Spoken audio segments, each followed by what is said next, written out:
If you've been watching Netflix for years but your accent has not improved, this video is for you. In fact, many people think that exposure is a problem.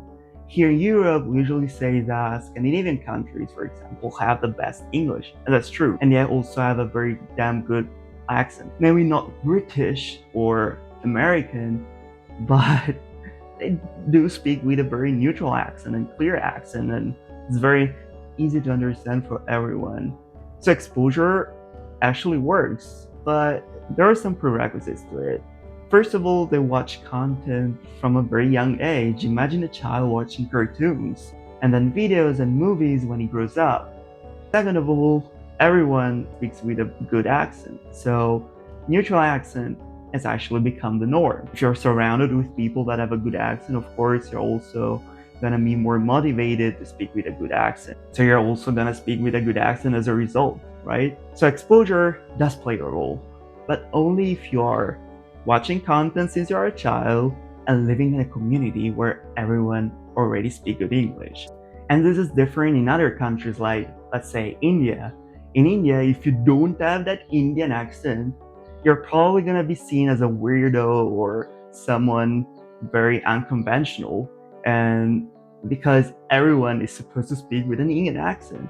And this is the same also in other cases where having a foreign accent is unacceptable, like in Italy also. We don't speak English with other Italians, but if you are to speak English, you're probably going to speak with an Italian accent. That's the acceptable way to speak the language. Peter, you can't speak Italian just because you have a mustache. So if you're an adult that struggles to have a good accent, exposure is no longer enough.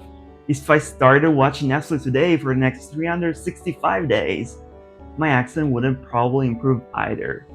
So let's see what works. And this brings us to the next part, that is, accent is physical, which is something that a lot of people don't realize. Learning a new language requires your brain to learn foreign words, grammar structures, and understanding sounds. But being able to reproduce those sounds is a different skill. Imagine tennis, for example, which is my favorite sport, by the way.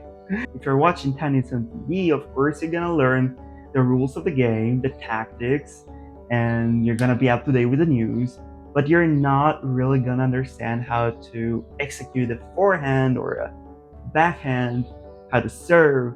Is something you can learn only actually doing it. If you step up on a tennis court and you start playing, maybe hire a coach that tells you what's wrong and how you should change your movement. But just watching tennis is not gonna bring you anywhere.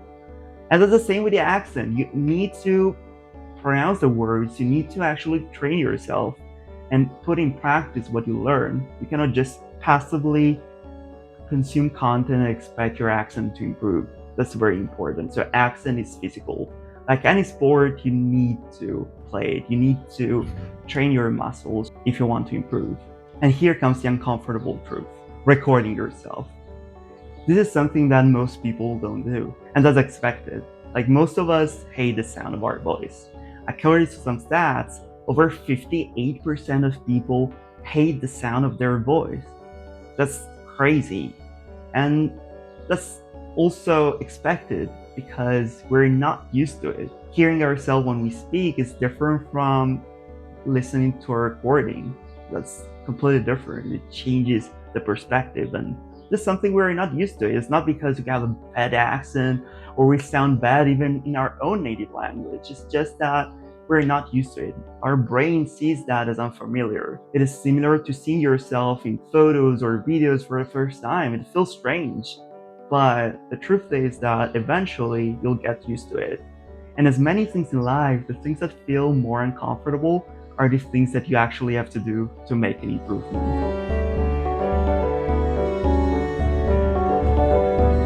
Okay, but let me draw a line here. Recording yourself gives you feedback, so you'll know how you sound. But how on earth are you supposed to know what's wrong and how to fix it? And that's why if you start recording yourself, you'll not magically sound native or perfect overnight. The quality of your results usually are gonna hinge on your listening skills. Of course, if you have musical ear, you're gonna have an advantage over everyone else. Repetition, we know that accent is physical, so repeating over and over helps. And many people don't have the motivation and are not willing to put the effort required to make an improvement. And of course, imitation skills is not just about hearing the sounds, but also replicating the sounds. But the core problem is that most people are just at loss when it comes to speak better. They don't know where to start. They cannot identify the problems. And of course, if you cannot identify the problems, how are you supposed to solve the problems in the first place? It's not possible. And that's why there are professionals like accent coaches that can help you identify the problems, so give you an evaluation, and help you reproduce those sounds and work on your accent in general. So in this video, we have seen that just binge watching Netflix series is not gonna make you magically have a great accent. Accent is physical, so it's something you need to work on daily or at least regularly to reproduce the sounds and ideally record yourself.